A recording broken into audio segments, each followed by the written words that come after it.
Pas zgjedhjeve të nënshkurtit, Abdullah Hoti ka kërkuar një lidership të ri brenda LDK-s, pasi thotë se rezultati për partinë e tij nuk është i kënaqshëm.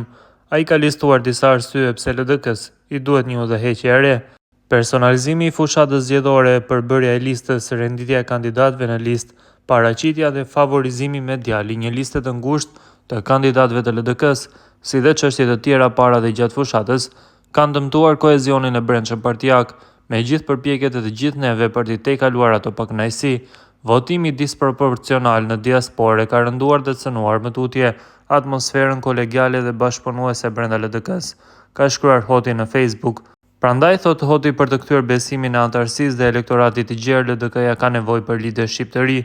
E në lidhje me këtë krisje brenda LDK-s, në një prononcim ka folur analisti politik Faton Mehmeti. Ai thot se nëse bazohemi në parimin e demokracisë, Hoti ka të drejtë, mirë po nëse shikojmë të drejtën morale, atëherë Abdullah Hoti nuk mund të kërkojë një gjë të tillë.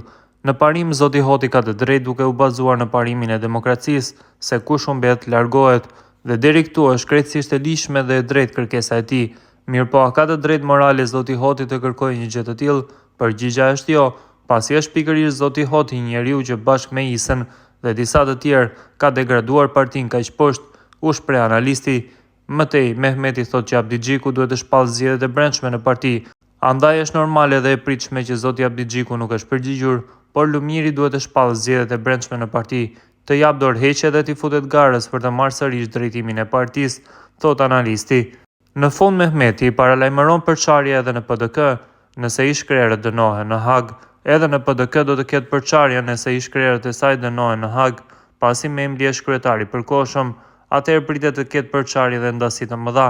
LDK-n e pret e keqja e madhe nëse nuk reformohet dhe nëse Abdi Xhiku nuk shpall zgjedhjet e brendshme për të marrë apo jo legjitimitetin e anëtarësisë, përfundon analizën e tij Mehmeti.